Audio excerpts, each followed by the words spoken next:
नमस्कार। मैं डॉक्टर दीक्षांत दीक्षित हमेशा की तरह आपके सामने लेकर आया हूँ आज एक नया टॉपिक। आज का जो टॉपिक है वो ये है कि आयुर्वेदिक दवाइयों को खाने से पहले किन बातों का ध्यान रखना बहुत ज़रूरी है, क्योंकि हर्बल मेडिसिन के भी कुछ एक साइड इफ़ेक्ट होते हैं। जो साइड इफ़ेक्ट जो है वो बहुत ज़्यादा तो नहीं, मगर कुछ थोड़े बहुत साइड इफ़ेक्ट तो होते ही हैं। थोड़ी बहुत परेशानी का सामना आपको करना पड़ सकता है।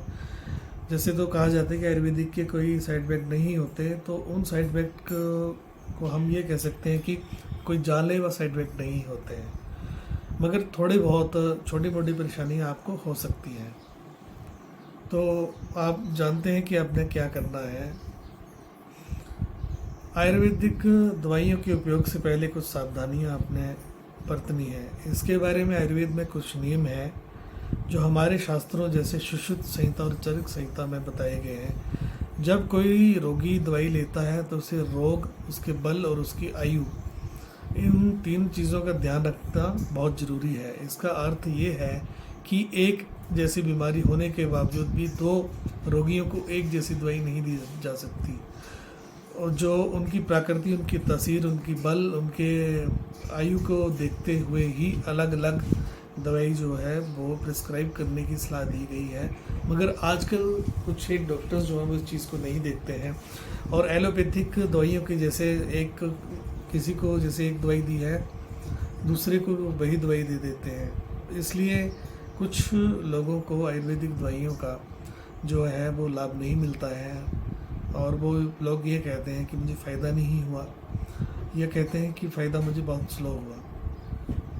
तो ये एक बहुत ही एक्सपर्ट वाली बात है, और ये सिर्फ एक्सपर्ट डॉक्टर ही जो है वो इस बात को समझ सकता है, और एक्सपर्ट डॉक्टर जो आयुर्वेदिक एक्सपर्ट डॉक्टर है वो ही आपको सही दवाई दे सकता है। नंबर 2 जो है वो ऋतु के अनुसार ही जो आयुर्वेदिक दवाई है वो दी जाती है। आयुर्वेद में कई जगह पर ये बताया गया है कि ऋतु के अनुसार, ऋतु का विचार करके ही मेडिसिन देनी चाहिए। आयुर्वेद में बहुत सारी ऐसी दवाइयाँ होती हैं जो खासतौर में सर्दियों में लेने से मना किया गया है।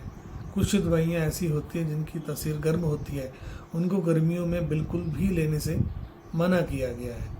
तो इस प्रकार ऋतु अनुसार ही दवाइयों का सेवन जो है वो किया जाना चाहिए।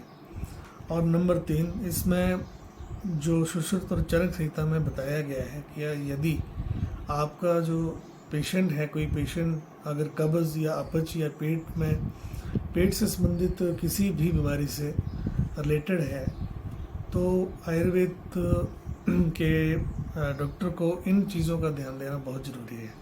अगर किसी रोगी को कब्ज़ की शिकायत है या पाचन क्रिया सही नहीं है, तो उसको आयुर्वेदिक की कोई भी दवाई जो वो असर नहीं करेगी। तो सबसे पहले उसका पाचन ठीक करना पड़ेगा, उसके बाद ही आयुर्वेदिक दवाई जो है उस पर असर करेगी।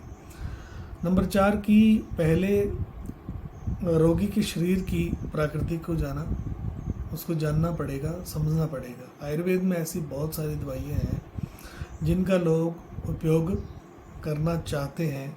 जैसे सर्दियों में अश्वगंधा का प्रयोग हर कोई करना चाहता है, जिससे शारीरिक बल बढ़ता है, ताकत आती है, लेकिन ये सबको ही फायदेमंद नहीं होता है, क्योंकि किसी व्यक्ति की पित्त प्रकृति हो है तो वो अश्वगंधा का उपयोग करता है तो उसके शरीर में केवल गर्मी की वृद्धि होगी, उसका जो लीवर है वो भी उसमें पित्त की वृद्धि होगी, उसको जलन, एसिडिटी और उसकी शरीर में गर्मी बढ़ेगी, उसको उल्टा नुकसान होगा, उसकी भूख चली जाएगी, वो कुछ खा नहीं पाएगा, एसिडिटी बनेगी और उसको नुकसान होगा।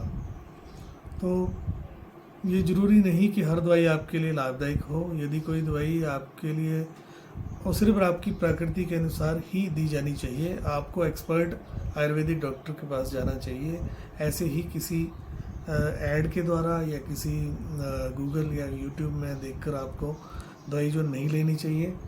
ये सिर्फ आपकी जानकारी बढ़ाने के लिए है, मगर कोई भी आयुर्वेदिक दवाई लेने से पहले अपने नज़दीकी आयुर्वेदिक चिकित्सक से एक बार अपनी तासीर, अपनी प्राकृतिक जो है वो डायग्नोज करवा के ही आप जो उनको बताएं कि आप ये दवाई लेना चाहते हैं। अगर वो आपको सजेस्ट करते हैं तो आप आयुर्वेद की कोई भी जो दवाई है वो आप ले सकते हैं।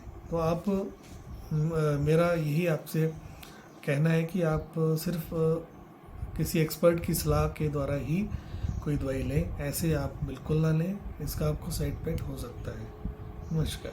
तो मेरे चैनल में आप ऐसे ही बने रहें, मेरे चैनल को लाइक करें, सब्सक्राइब करें, शेयर करें, और हमेशा की तरह मैं बहुत सारी जानकारियाँ आपके साथ शेयर करता रहूँगा।